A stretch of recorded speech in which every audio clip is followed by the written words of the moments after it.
Heiner has several courses, over 70 hours of CU courses on healthy seminars. That's there.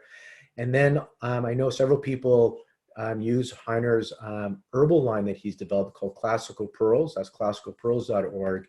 And if you're seeing patients or using it for yourself or your family, I do know they offer support as well. So you can check out those two websites. So hopefully healthyseminars.com/resources, lots of resources for you there. So I want to give a little bit of introduction, and then Heiner, please, I'll have you let people know, because some people may not know who you are. So share some of your background, and then give us your pearls, because our talk today is Chinese medicine response to COVID-19, a summary of treatment approaches used in China. And I do want to start with our disclaimer that this is for educational purposes only. This is not medical advice. This is not to be intended or interpreted as medical advice. If you have a health condition, you need to seek out a healthcare provider. This is for educational purposes only. And so I've known Heiner for a while. I've learned from Heiner. I've seen him he's taught, so I've taken courses. I've moderated courses because he has several unhealthy seminars. I've seen him speak around the globe. And we've been at conferences where we just talked and spoke. And it's been great to have you, Heiner, on our site.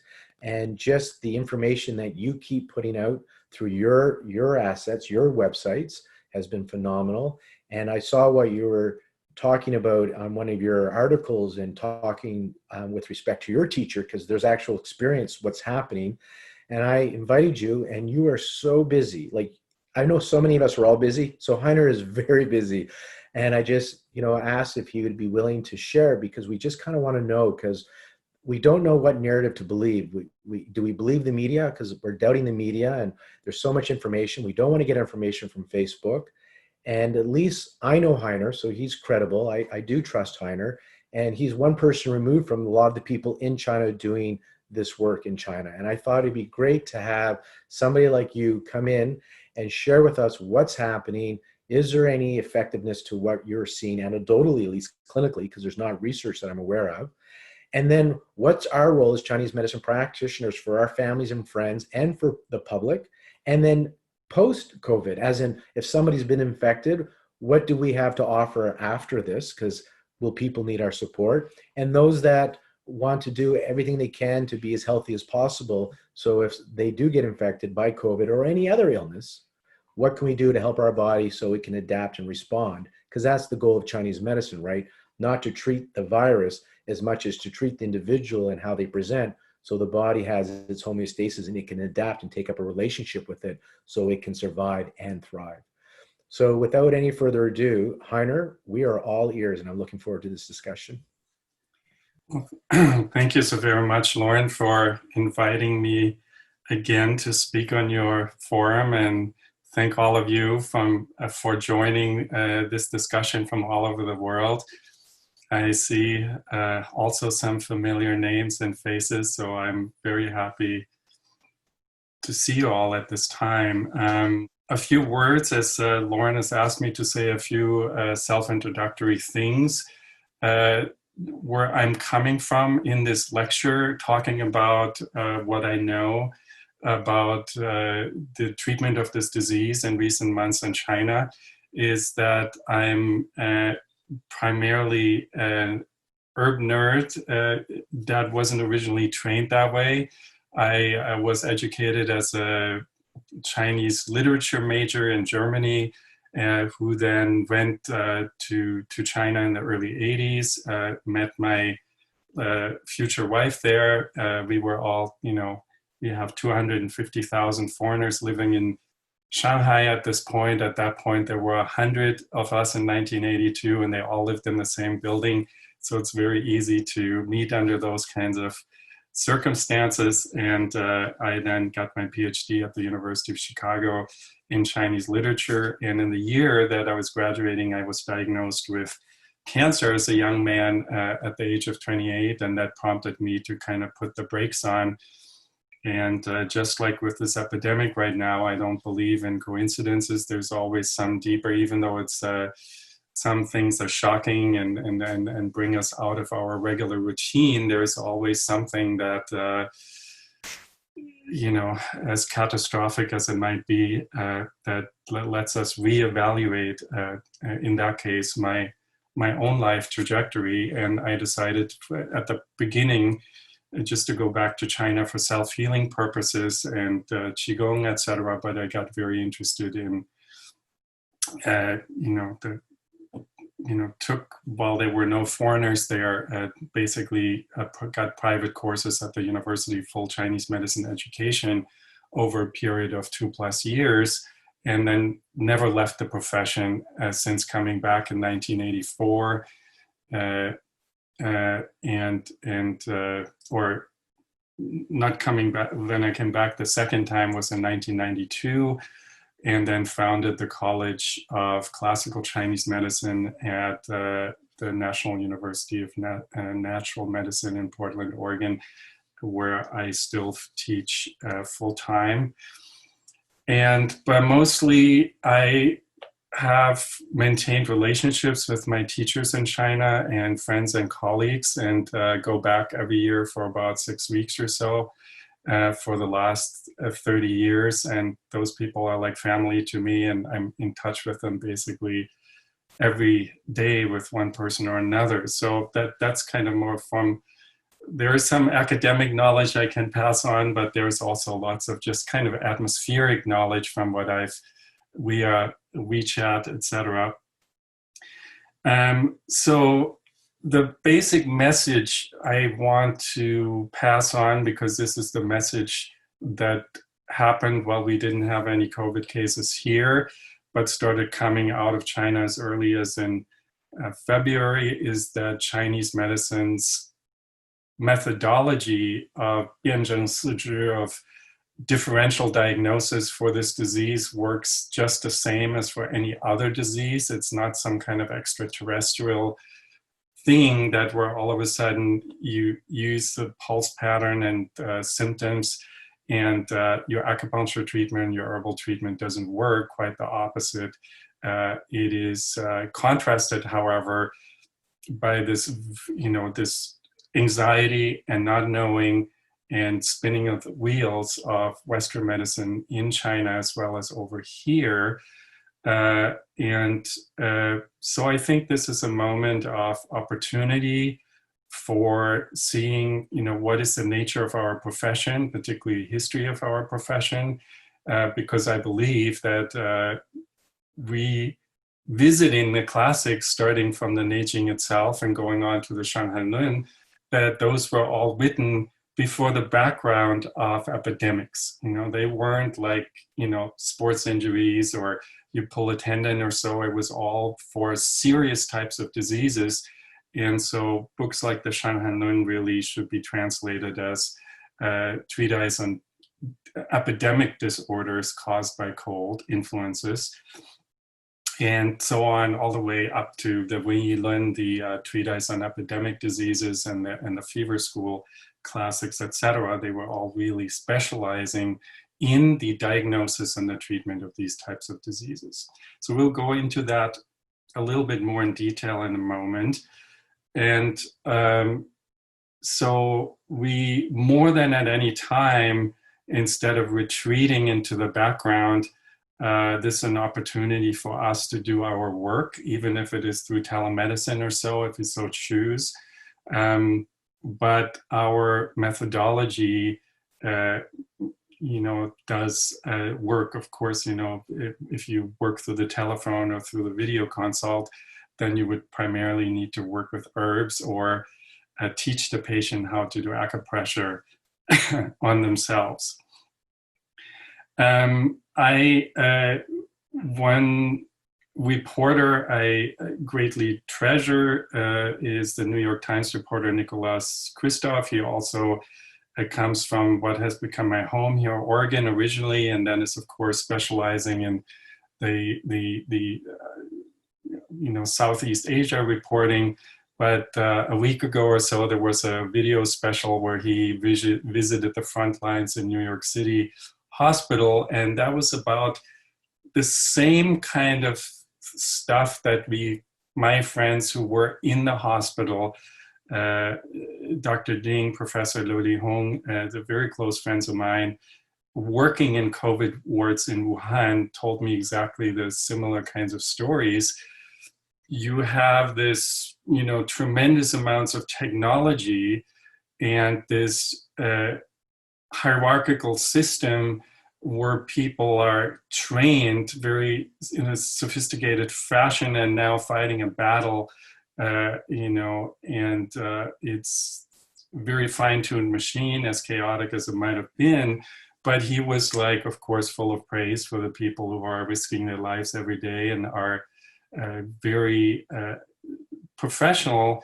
But he also, it's a very difficult thing to intubate somebody, to put them on a respirator, but particularly after hearing from months and months that the solution is to have millions or hundreds of millions of dollars to buy more respirators, to have that be the answer on the news, and then seeing that once you actually put people on the respirators, that 90% or so actually don't make it. So that was also in his report. So in the face of this situation, to have an instrumentation, both diagnostically, theoretically, as well as therapeutically, have that at your fingertips, that can explain a lot of these things that we see every day in the news. Why do people get weird rashes? Why do people get neurological symptoms? Why do people get shortness of breath? Why do people seem to have pneumonia, but you treat it like a regular pneumonia, it doesn't work? Why do some people have no respiratory symptoms, but they keel over and die, and then you discover blood clots? Those are all things that can be completely explained through the academic and diagnostic lens of our profession, in some instances as early as, in great detail, almost 2,000 years ago.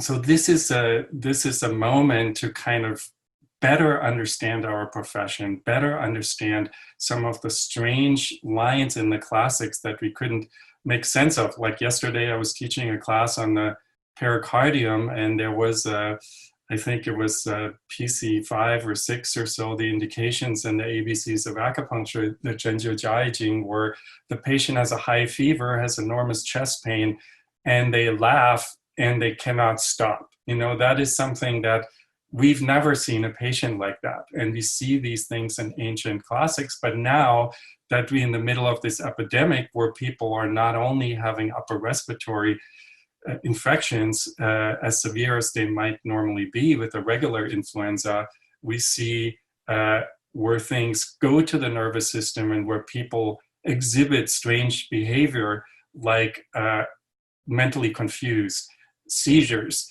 and maybe uncontrollable laughter, even though there's nothing to laugh about. That is sort of a definitely a neurological thing, and a sign that the pericardium, fire organs, are involved here, and we can't just look at the metal lung and use simply diaphoretics to deal with this disease. So, and then, of course, both in China as well as here, we see this focus on, everybody's racing to develop certain drugs or maybe a vaccine, and until then we all need to stay inside. Every day goes by, we see how the reality of that is becoming more and more realistic, and unless we want to stay for years inside, and we see this already in China, where for political purposes, okay, we all back to normal, and there is things now stuff is happening in the United States, and look at them, this is aggressive social media campaign that are, if not promoted, definitely allowed by the government. There's any post that doesn't suit the flavor gets, within 5 minutes, gets taken down, but those things don't get taken down, like the virus originated in the United States, and we barely had any dead people, and there's like they dying like flies in the West, and it's maybe because metal element, Western people simply have weak lungs. Those are definitely highly problematic, I think, in terms of being useful and believable there. But we also see, that now that China is opening, there's already a resurgence of a second wave coming as people starting to go out again. So us just getting locked up all the time and waiting for a vaccine and having a superstitious belief in the powers of science and Western medicine is, that's okay. That's great if people work on that, but that's not our discipline, so we shouldn't shut ourselves in our houses for several years, but should think about what can we do in our profession, what does our profession have to offer. And of course, one of the strongest things that our profession has is this alchemical view of the world, starting with heaven and earth intertwining to fuse to create the 10,000 things, but most importantly, external triggers meets internal terrain, and together that makes disease. It's never just an external thing. It's never just somebody says an angry word and then somebody reacts to that, and that, some people laugh at that, other people just contain it, other people radiate love back, and other people, they feel they need to murder that person. So they're completely different reactions, and we see that also from many studies that have been done for ever since the 1918 flu epidemic, where science was trying to go like, what is causing the disease, and injecting viruses into people, blowing it into their noses, going very close, and some people get it and then other people don't, and never being able to say, it is this particular virus that is causing the disease. And of course, this disease, this coronavirus, plays a role, but it can't explain why some people get life-threateningly ill really quickly,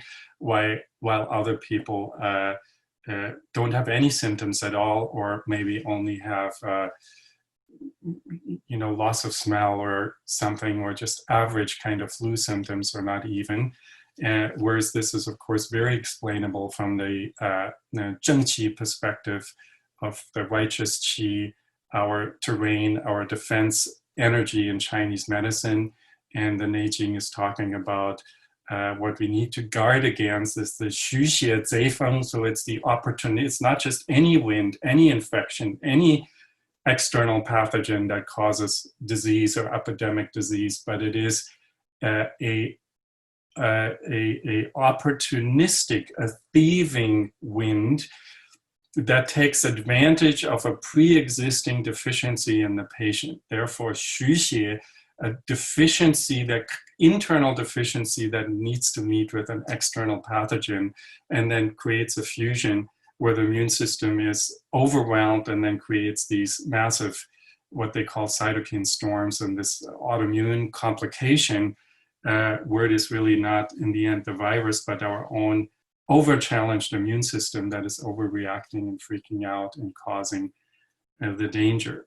So those are all very things to consider at the get-go.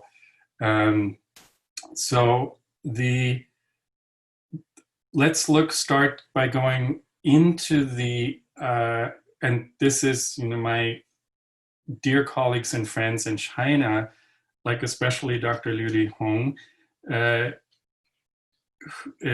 who wrote this very influential book, 思考中医, translated as classical Chinese medicine, that just came out last year by Hong Kong University Press. So that's sort of a manifesto of, the science of ancient principles of Chinese medicine that is not based necessarily on modern Western medicine integration, Chinese medicine integration ideology that is often used in modern Chinese TCM hospitals.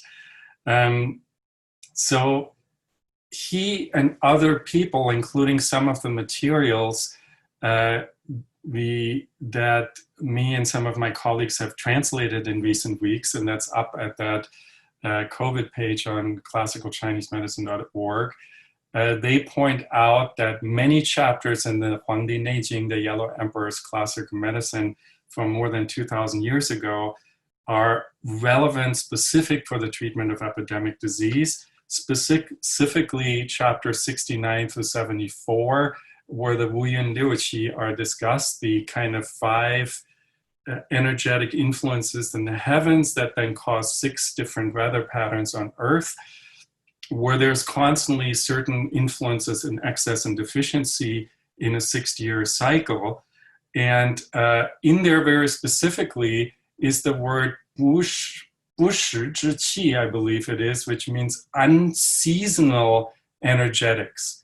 So that means what it creates the temporal terrain for an epidemic to develop is when it's wintertime and should be cold, but now it's warm instead, or when it's springtime and it should be warming up, but it's getting cold instead. And this is, of course, what we had this year, because in the 60-year cycle, this is the year that is most vulnerable, most strange in the wintertime. I'm not so much of a Wuyan Liuqi expert, so I can only point that out what my colleagues who know more about that have said, both in the United States as well as in China, is that the energetic characteristic of this year, which is last year was the year of the pig, right? And then the year of the rat right now, they are essentially at the bottom of the holo map. You know, if you imagine sort of a yin-yang sign with yang, white rising on the left and yin, black coming down on the right, and you have the 12 months of the year or the 12-year cycle around that, or the 12 organ networks around that, and then 12 so-called tidal hexagrams around that, where the yang, 1 yang, 2 yang, 3 yang, 4 yang, 5 yang is building up all the way to hexagram 1 in the first months of summer. That goes with the spleen, or the time from 9 to 11 a.m. And then the yin increasing at the summer solstice and going all the way to 6 yin in the position of the first months of winter, the so-called 10th months of the year, which is approximately beginning of November to beginning of December, when hexagram 2 is basically 6 yin lines. So they are indicative of this, you know, basically in the spring and summer, or during the morning and the day, the yang qi comes out of the box. And then during the fall and winter, the yang qi goes below ground, goes into storage. And there is no greater storage than in the late fall or the early winter time, the 9th, 10th, and 11th months of the year. And so we are in a year with the year of the pig and the year of the rat, where we basically hexagram 23 going into hexagram 2, one indicating the time for 7 to 9 p.m. or the 8th months of the year. That's the pericardium is associated with that in Chinese medicine, the microcosm of the body. And then the triple warmer, which is hexagram 2, 9 to 11 p.m. And then, of course, going into the hexagram 24, which is indicative of the return of the yang qi, but in the year of the rat that we're in right now.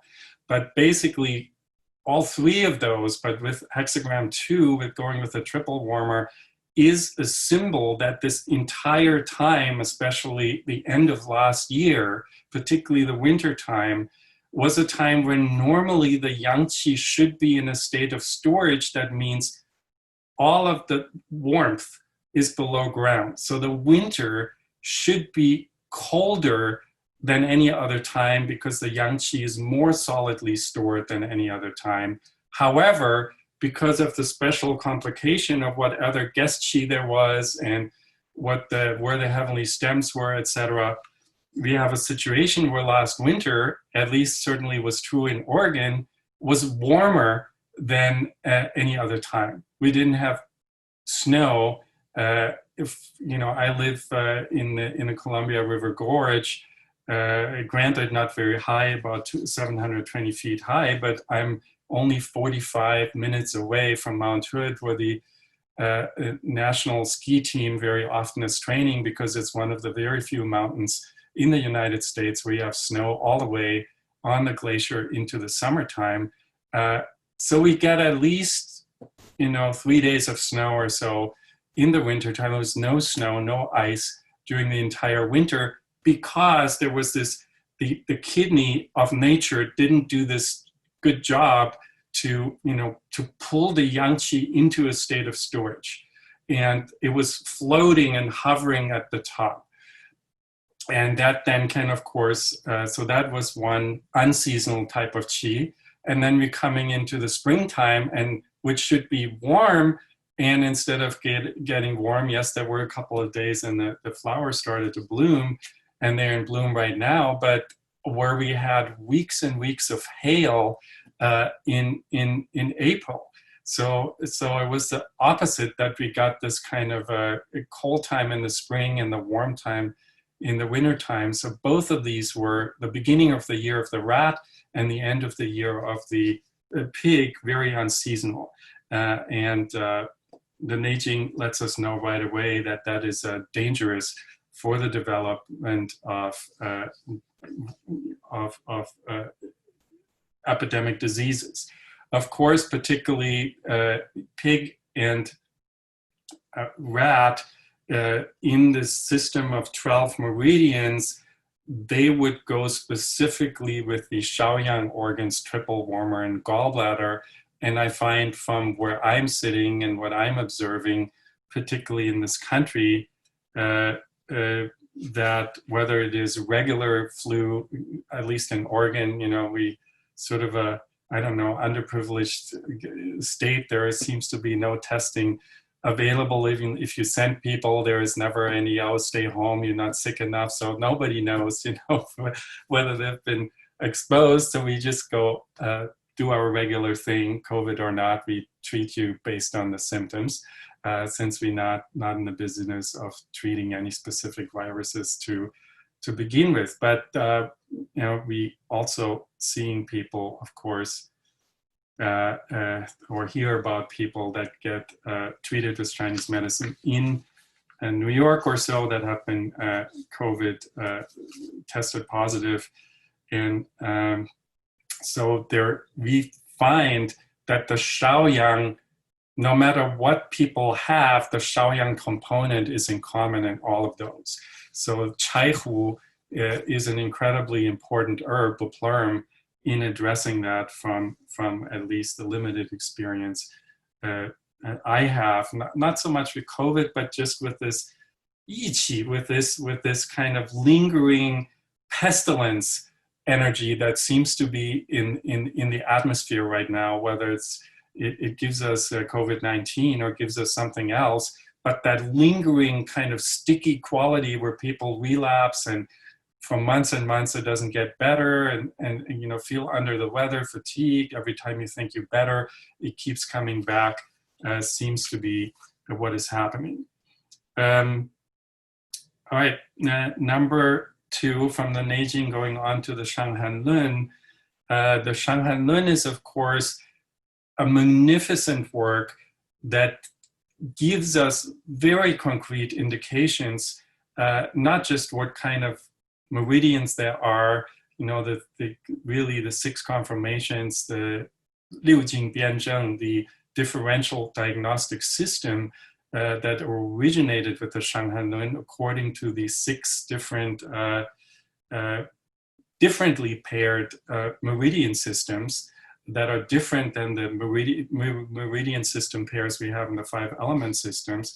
looking at the same organ clock from a different perspective, therefore, is also, of course, a roadmap of how particularly epidemic disease moves from the surface, particularly starting with the Taiyang channel and going deeper to the Yangming and Shaoyang, and then going deeper into the Yin channels and causing more life-threatening damage there, particularly if we go all the way to the Juyin and Shaoyin, to the pericardium, to the heart, to the kidneys, that we hear about now in the news so much. The one other thing, though, that's been forgotten, and it's credit to Liu Lihong, who is one of the main Shanghai experts in China. He in the encyclopedia in the Zhongyi Dadian, in the Great Encyclopedia of Chinese Medicine, the government commissioned him to write the entry on the Shanghai approach to disease. And since he's written his doctoral dissertation many decades ago about that, and his book Classical Chinese Medicine that I just showed you is also at the core very much about the Shanghai Lun approach to disease in general. He pointed out in his many blog posts and lectures that he has delivered and made available to the Chinese-speaking audience, and some of that translated by us, is that what's been overlooked in many annotated translations, certainly in English, is the preface that precede the Taiyang chapter in the Shanghai Lun, called Shanghai Li, which means examples of Shanghai disease, where it basically points out that particularly in the context of epidemic disease, there is not such a neat progression where we go from Taiyang, it resolves in the Taiyang, becomes a Yangming, it resolves in the Yangming, goes to the Shaoyang, it resolves in the Shaoyang, goes to the Taiyin, etc. But there is this three different concepts of complexity syndrome are being introduced, one of them being hebing, that could be translated as combined disease or complexity syndrome, I favor, which is basically the simultaneous, right from the get-go, immediately you get Taiyang and Yangming together, or Taiyang and Yangming, Taiyang and Shaoyang together, or Taiyang and Yangming and Shaoyang all at the same time. Furthermore, he points out something that he felt like you see or that he saw personally once he went to Wuhan a lot when he studied the disease histories. There is also bingbing, that which is called bingbing, which means simultaneous affliction, which means instead of resolving in the Taiyang and then moving on to the Yangming or the Shaoyang, it starts with the Taiyang, but then goes on to linger in the Taiyang while simultaneously then also going deeper into the Shaoyang. So rather than resolving in the surface, going deeper and be only present in the Shaoyang, you have Taiyang, Yangming, Shaoyang, all of a sudden all there at the same time. Technically similar to the hebing, but they have a different technical term here called bingbing, the kind of simultaneous affliction. And then there's finally lianggan, which means dual affliction, and that is specifically referring to yang problems and yin problems being present at the same time. So you have maybe Taiyang and Yangming at the same time, plus Taiyin, maybe Juyin, maybe Shaoyin involved at the same time. So if yin and yang channels together form a complexity syndrome, then the word for that would be lianggan. So he kind of, in all of his lectures, brings his own colleagues back to the roots, reminds them, let's not just wait for Western medicine to kind of give us pointers that we then use. The minute we have a symptom, we can treat, and it makes us understand certain chapters that even he said, I'm Shanghai expert. In a certain way, it doesn't get any more expert than that. I never really fully I did read the Shanghai Li chapter. I never fully understood what it was talking about, but now I really do. I personally also found, and these are mostly articles coming out of the Shanghai Southeast China region, sort of more the kind of damp heat kind of region that favors fever school approaches. Dr. Liu Linhong, of course, is a disciple of the so-called Huoshen Pai of the fire spirit school, using cinnamon, ginger, aconite, working with these more warm and aromatic substances that he felt were helpful in the treatment of this disease. Whereas we see more like these kind of aromatic but more bland and temperature neutral types of herbs being used, based on Wu Youke's 16th century work, Wen Yi Lun, the Treatise on Epidemic Pestilence, which was exclusively, and this is another thing we need to remember, that we basically have Chinese medicine doctors repeatedly treat hundreds, if not thousands of people in the course of an epidemic, and have like no astronaut equipment, no protective gear, no masks, and then live to tell the tale and write a book about that later and go on to live until their 90s or so. And we are not just talking about COVID-19 like diseases, which of course is very serious, but I would think that something like the bubonic plague or Ebola or something like this is much more severe with enormous death rates, and that these people were sitting there in these kind of environments where people queue up and kind of vomiting blood, and next, okay, like no disinfection wipes or so. So I feel ashamed when my colleagues from China now, after I've asked them for months, how are you guys doing? What can we do? Now they're asking us every day, what's going on? Should we send you some masks? There is like, oh, you are on the front lines.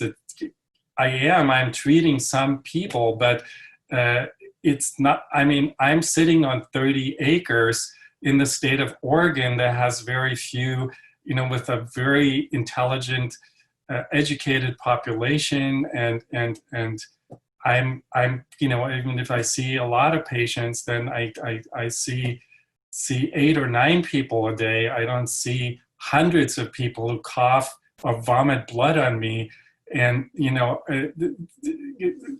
I it's anybody is in comparison to what people did in the past. None of us,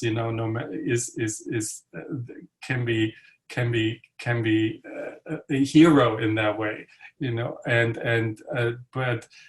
and so just that is very inspiring to me to kind of read also classics that are not so famous, like the fever school classics, where they're more colloquial language during the Qing dynasty, where there's pulmonary plagues from 1910 or so, where 60,000 people died in Manchuria, what used to be Manchuria in northern China, and just like people describe the kind of mayhem and that was happening at that time, and how these people were at the front lines.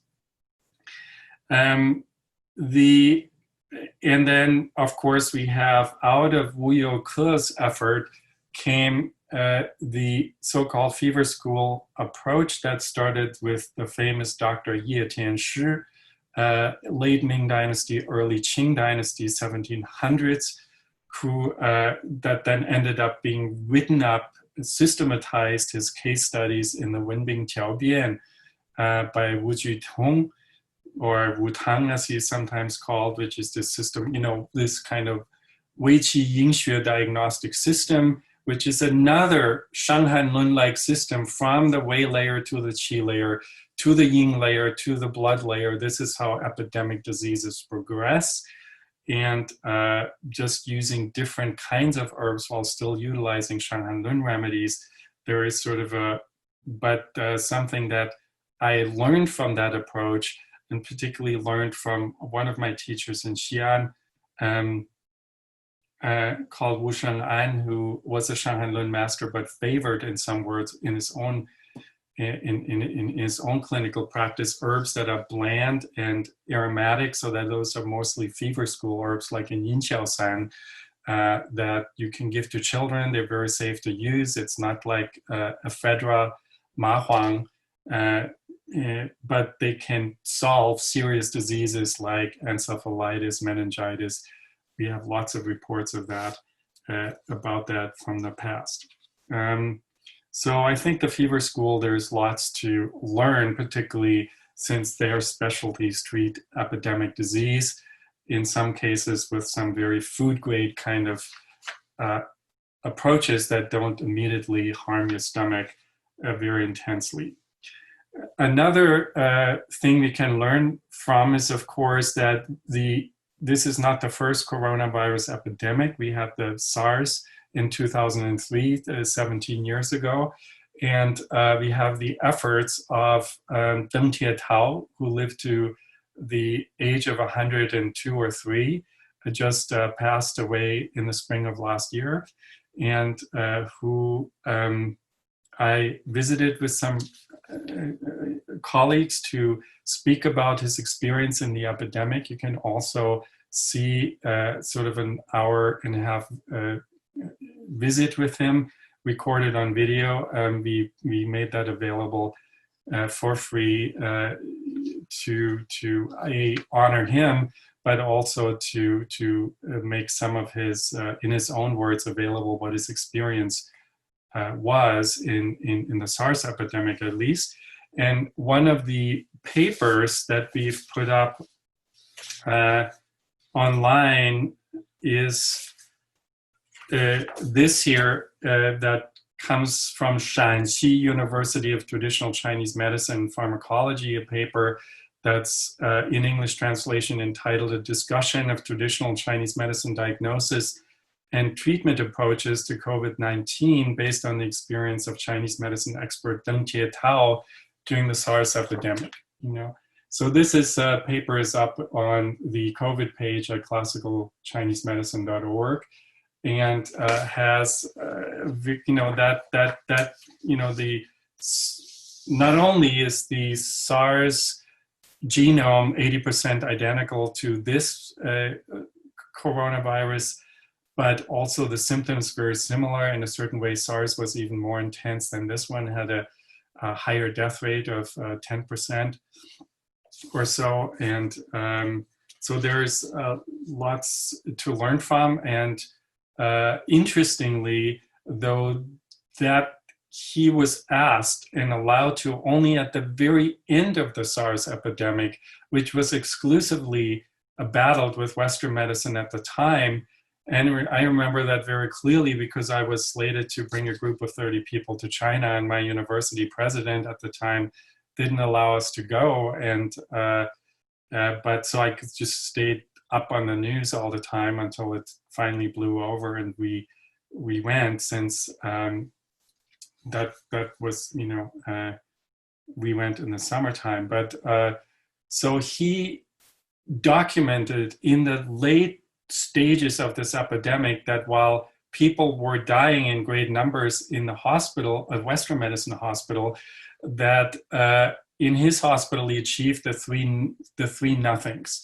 No infection of hospital staff by taking preventatively Chinese medicine herbs. And I should say this, these are of course anecdotal, but there is Professor Hu Changjiang, who is a senior professor at Chengdu University of TCM, who is not only a excellent pharmacologist teaching in the pharmacology department there, but is China's one of the 2 top experts on Paozhi. He's actually the Paozhi advisor for all of our classical pearls remedies, where about half of the herbs used in there are Paozhi processed according to classical principles. But he's also a believer, and particularly for pharmacologists at Chinese medicine universities, this is not normally the case, is a believer in the traditional science of diagnosis and treatment, and sort of as a hobby has his own clinic treating people and specializing in serious diseases.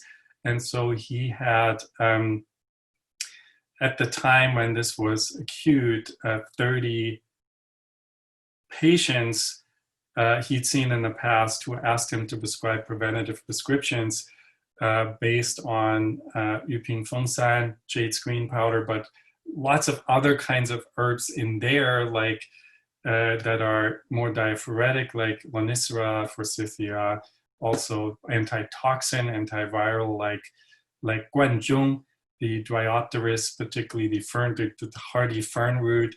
And so the very complex remedy with 15 different things.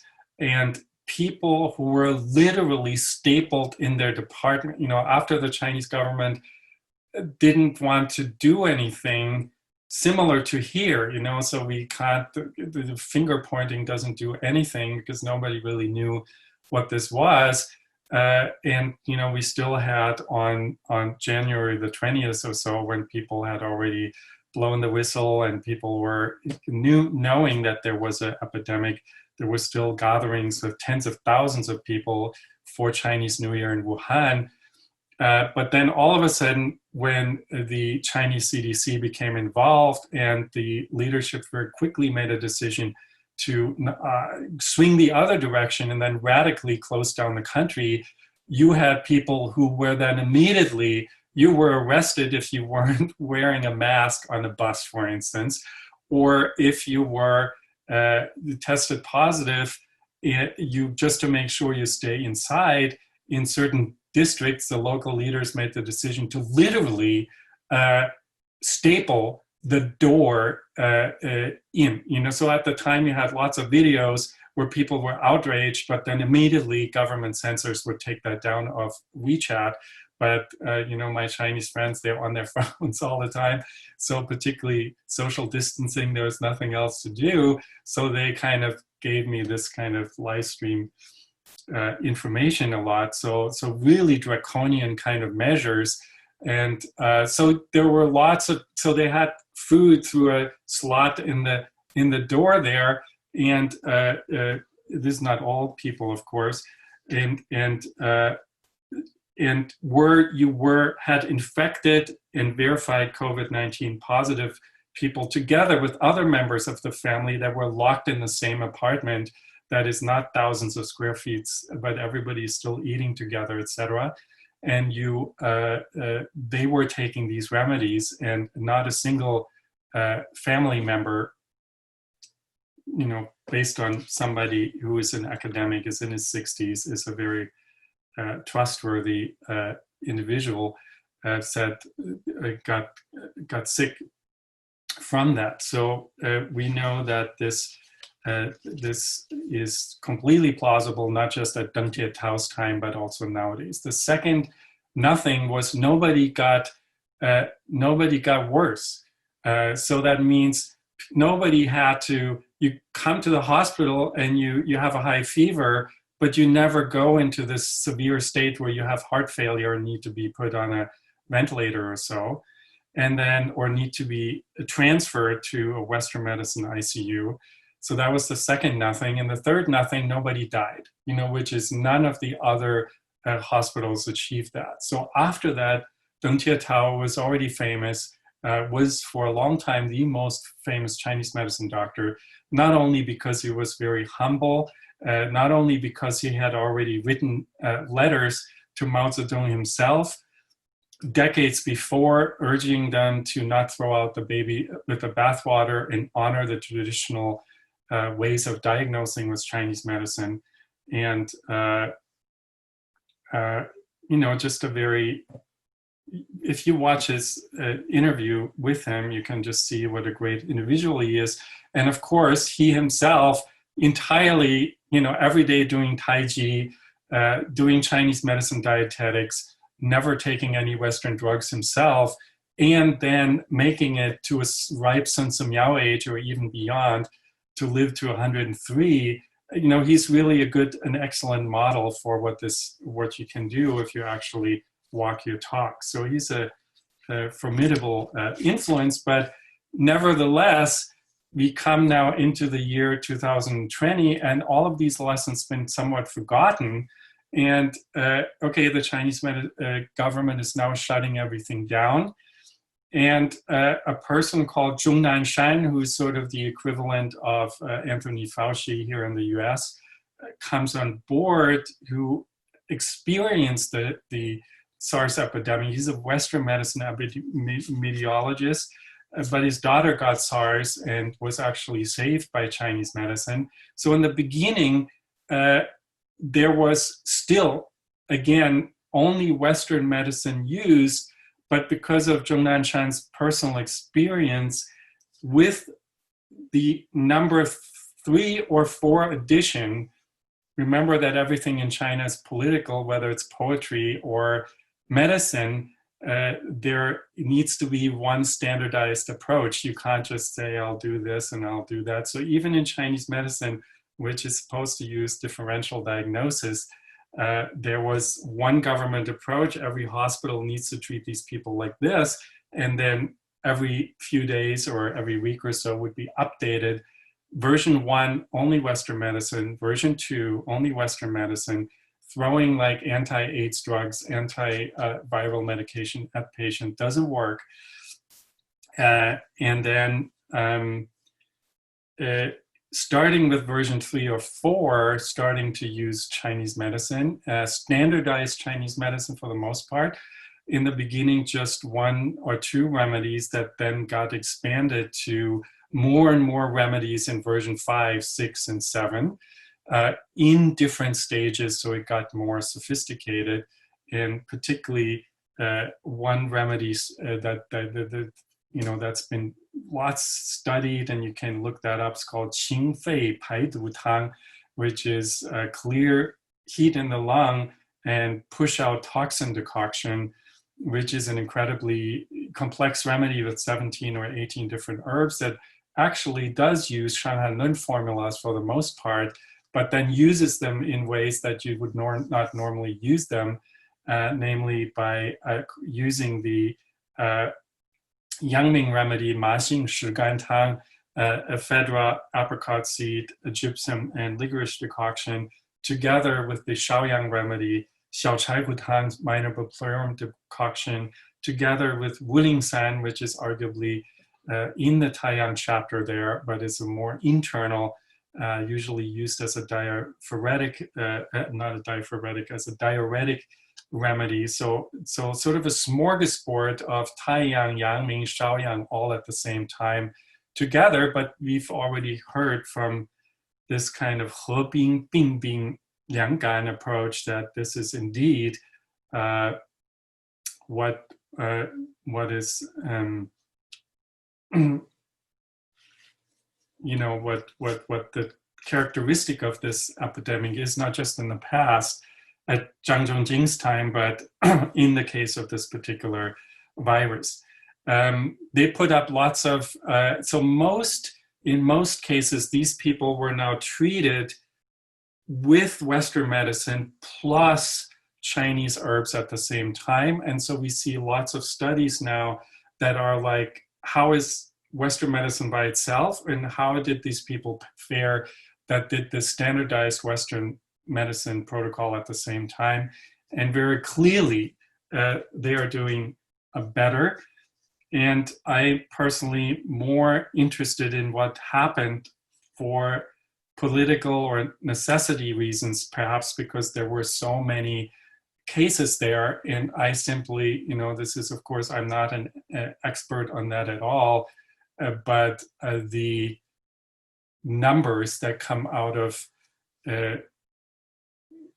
China are absolutely to be taken with a grain of salt. As I said, so many things in China are political, even poetry is political, and certainly reporting of disease numbers, you could see if it was like, let's think of opening, the official disease numbers went down. Let's think of, it's more serious again. we need to keep closed, the official disease numbers then went up or so to fit that official narrative. So I think as time will progress, we'll see, because it's not possible that you have, not closing down for several months. We know now this virus has been in China since September, and it wasn't closed, there was in circulation for 3 months, similar to what it was in United States, where, beginning of January, before we only now in April are starting to do distancing. And you have this enormous infection rate and death rate that's not possible in a country that has 5 times as many people to have so many less infected people than here, So we'll need to wait and see what comes out of that. But I personally, interested as a Chinese medicine physician, is how does Chinese medicine does on its own. So there were few places, so-called Fangqiang Yuan, which was rapidly erected, so-called container hospitals, where it was all hands on deck, where there was only Chinese medicine crew, and they would use some Western medicine drugs, but there was not a single Western medicine physician. Every Chinese medicine physician in China needs to learn some Western medicine, but they were primarily using acupuncture. They were primarily using Tai Chi and Qigong, and they were primarily using Chinese herbs. And they were also achieving, and we need to wait and see whether this is indeed true, the 3 nothings, like that no staff members got infected. Everybody mandatorily had to drink Chinese herbal decoctions. Nobody got worse, and nobody died in those hospitals. So that is while they're not tens of thousands of people, but they still had 200 staff people and 600 patients or so. That is a relatively large population to be studied, So while they were primarily using a more standardized approach, as recommended in government editions 5, 6, and 7, that you can see some are particularly in the article here that is entitled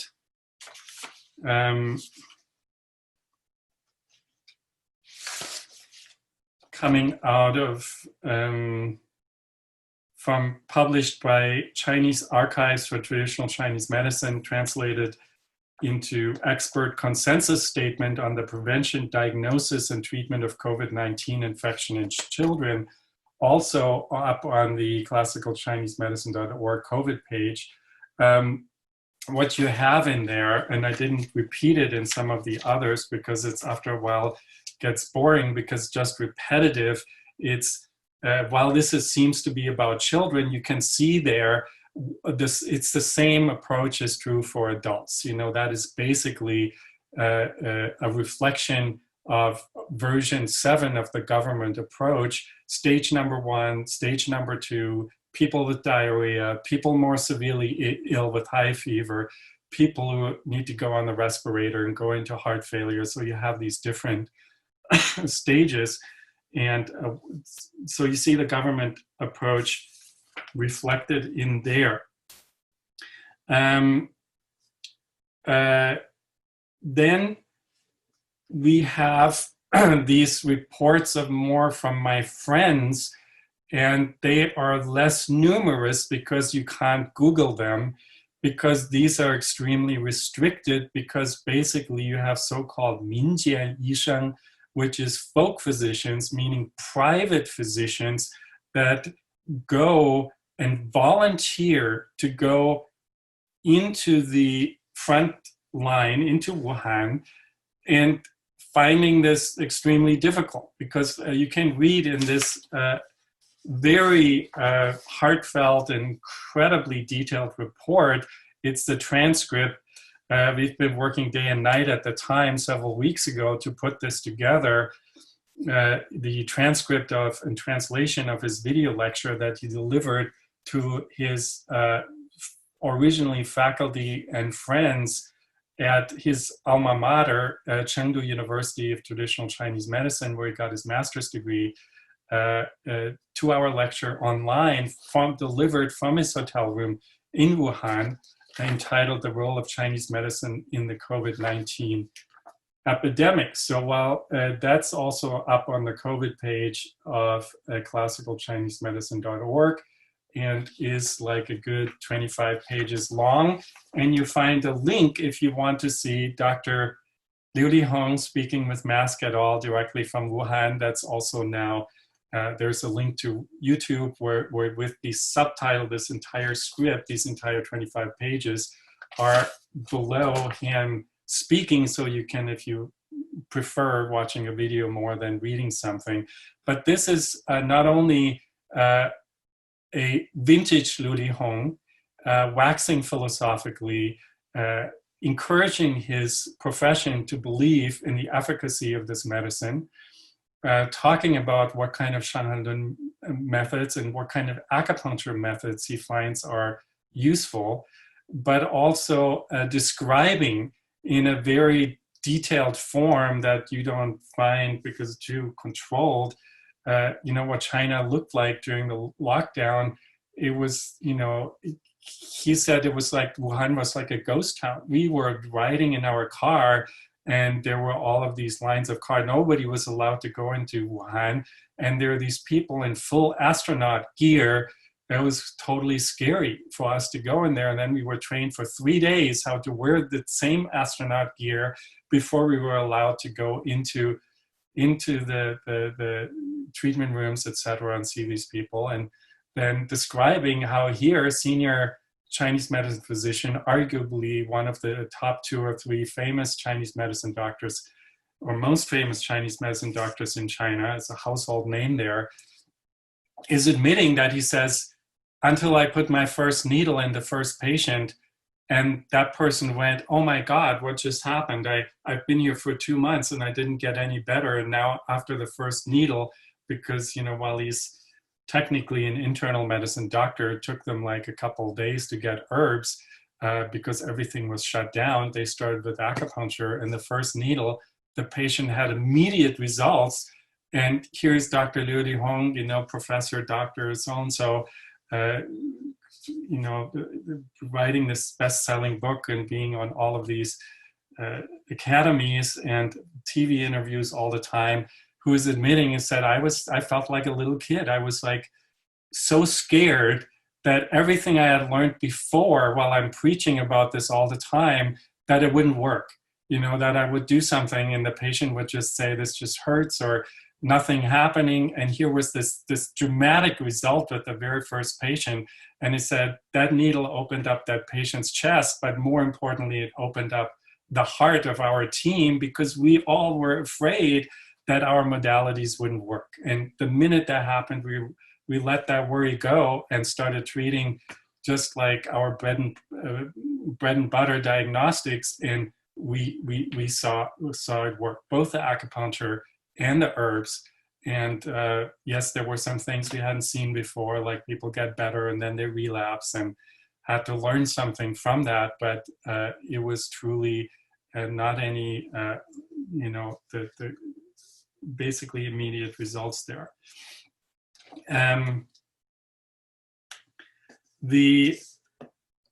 So he's also talking about going deeper in his later writings about don't just fixate on the virus. After 5 weeks being in the hospital, being in quarantine, it was just as difficult for him as a private doctor to go out of Wuhan as going into there. He's then writing about saying, what does this virus mean? We need to have a different approach. Like Lauren was saying at the very beginning, this is not, our profession is not in the business of identifying certain viruses and then killing them off. It's about finding a syndrome approach that is based on what's the climate this year, what's the atmospheric energetics, and how does that go together with a particular pestilential qi that has a common characteristic. And number 3, then how does that alchemically fuse with the constitution of the patient. So that was sort of like, Dr. Liu Hong's pep talks here. And then you see, if you're interested more in the fever school approach, you have a great summary of that in this article called The Dampness Epidemic, Exploring the Clinical Characteristics of COVID-19 in Shanghai, also up on the same site.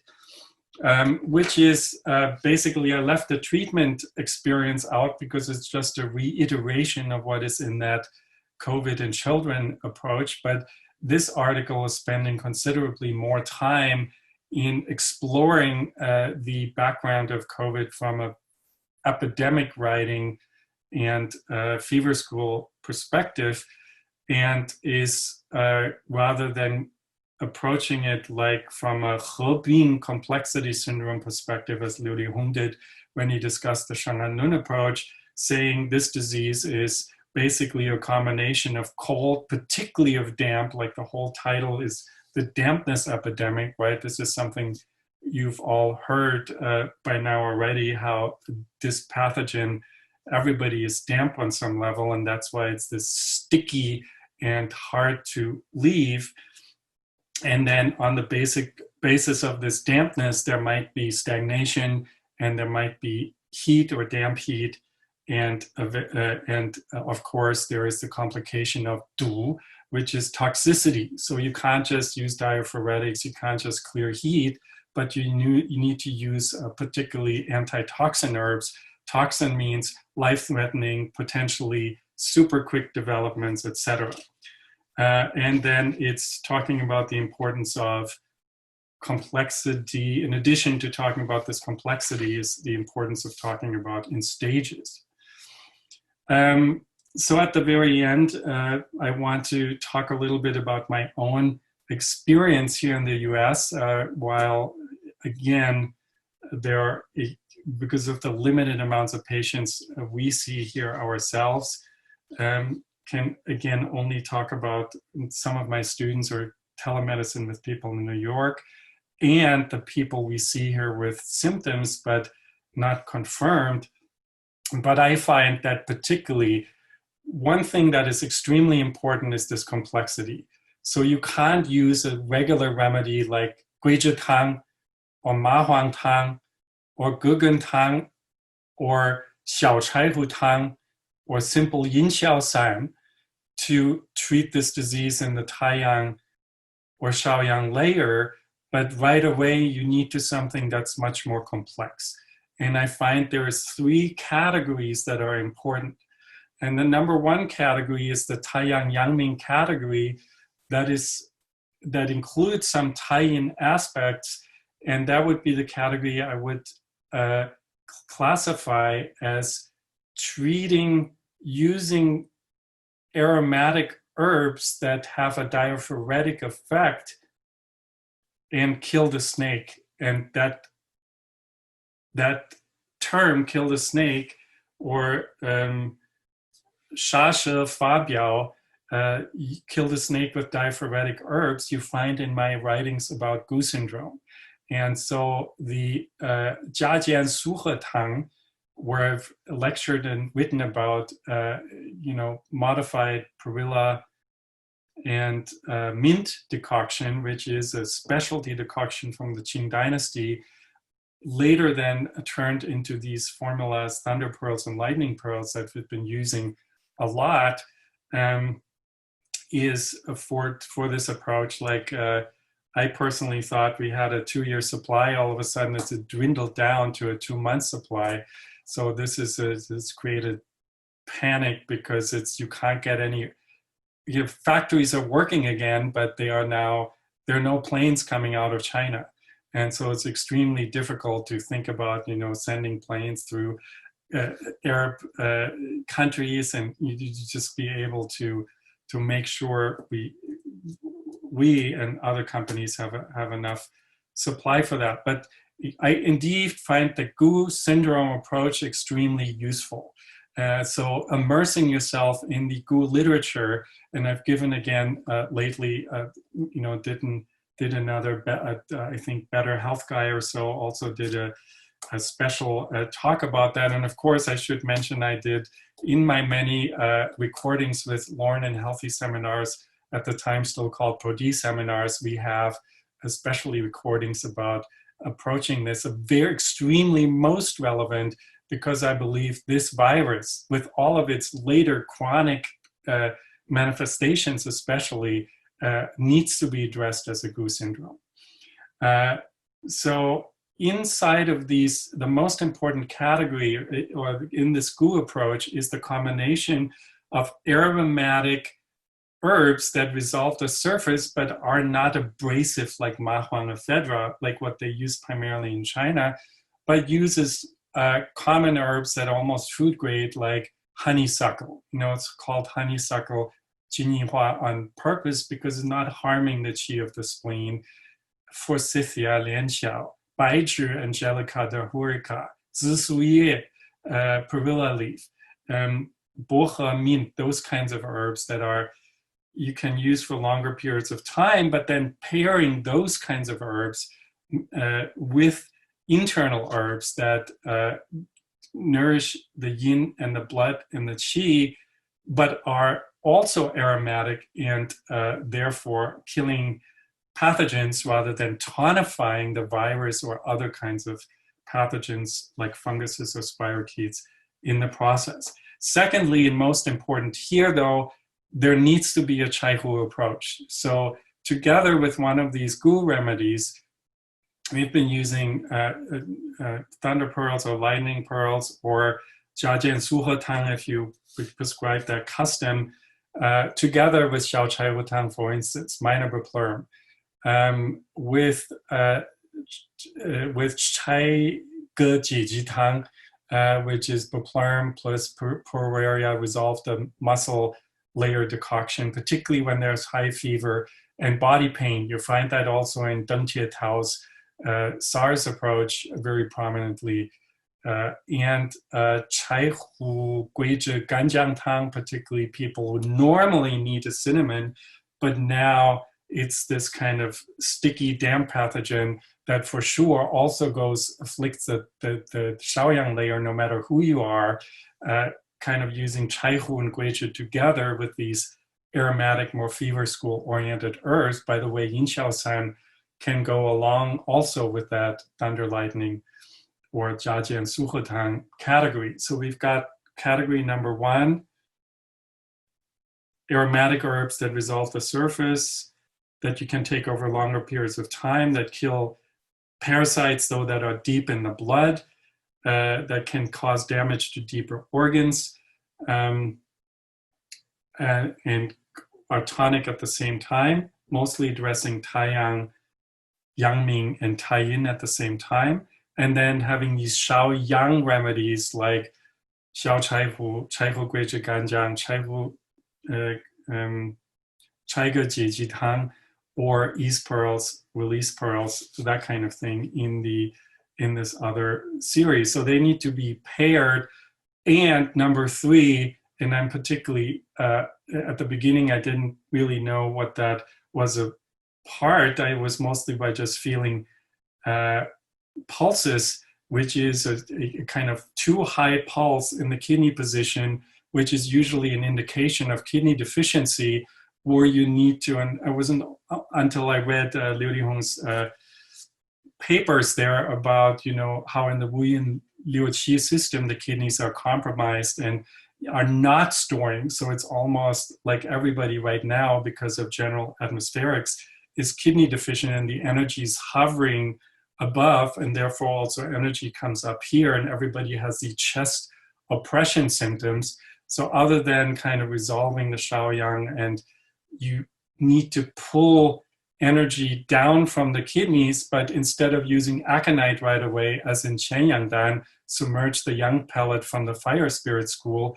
or using dihuang, using sticky 24 grams of sticky Romagna for somebody who's most likely damp, to consolidate the kidneys more with a yin tonic, kidney yin tonic herb, using feng shui dan, seal in the marrow decoction with herbs like philodendron and amomum or cardamom that can not only consolidate the kidney, but can clear damp heat also, so we've been using things like 3 xiao, like in terms of gram amounts of, or capsule amounts, sort of using 3 xiao chai hu with 2 jia jian su he tang in the form of thunder or lightning, plus 1 feng shui dan, and then using that not twice, not once, not twice, but 3 or 4 times a day, even throughout the night,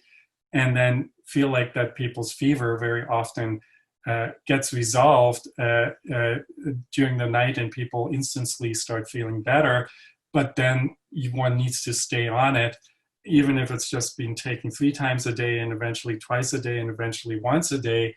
Having that be taken almost over a whole month after you had a serious disease, COVID or not, you feel like this is intense, and I have this, telltale symptoms of tightness in the chest, etc. But you can see, with that rather than people getting worse and worse, they get better and then stay the same, and you need to stay on it. But it's not this dramatic kind of tanking and then cytokine storm and having these massive autoimmune kind of complications. So you can observe that at the, at the classicalprose.org support forum, where there is lots of literature, also people asking questions. If you want to know more, how much, when, how many, those kinds of things, we don't have the time to go in here, but there is sort of more information about that there. And of course you can ask additional questions there, but just to point out additional support there from our side, or from me personally in the future. The one thing that I haven't seen is because we're trying to avoid getting the patient to that state, and of course those people are all in the hospital where it's probably not allowed to take Chinese herbs or other natural medicine modalities. But theoretically, these complications of why are there blood clots? Why is there kidney failure?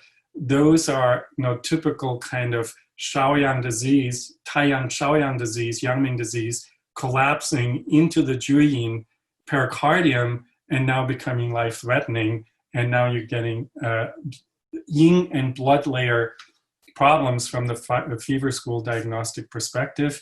And you then need to use other and have Shaoyan issues as well. So you need to start using aconite perhaps, need to move the blood with danshen perhaps, and get Shulao symptoms, maybe these kind of wasting symptoms. You use maybe stuff like Da Huang Zhe Chong Wan, possibly when there are blood clots or so, but those are patients we don't have experiences, but just looking at the, or heart pearls in the, but these are, our job is not treating those kind of patients.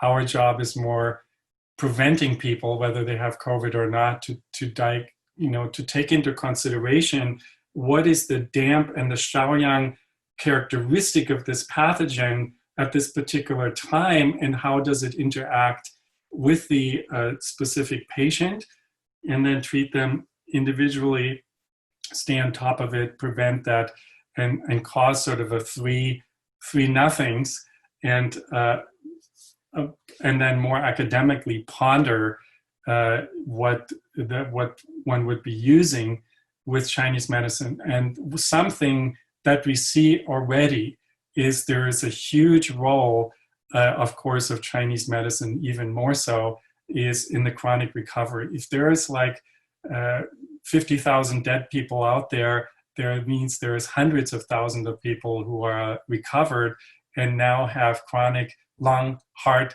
kidney damage, where Western medicine says that'll always stay like that. I've seen a report from Innsbruck of 6 healthy Navy divers who all had mild symptoms, but had these glass shards in their lungs on the x-rays, and they all recovered and went back to work, and now not a single one of them can dive, and their physician says, you have permanent lung damage, you will never be able to dive, so those kinds of peak, like this kind of fibrosis of the lung, and like myocarditis and kidney damage recovery patients, we will be seeing a lot in the future, and there might even be some of us who will be making a living by specializing for many, many years of treating nothing but that, and having a full clinic. And so remedies that tonify the yin and the qi and the yang of the lung, heart, and kidneys will be particularly important there. But I just wanted to also give an opportunity to ask some questions. And sorry, I've been talking longer than I planned, and there's more to say. And I've tried to jam as much academic, but also hopefully some useful information for you into there. And hand it back to you, Lauren, here. And Heiner, thank you. Thank you very much. So appreciative. And again, you're so busy to take the time. Heiner shared with us many resources, so please do check those out.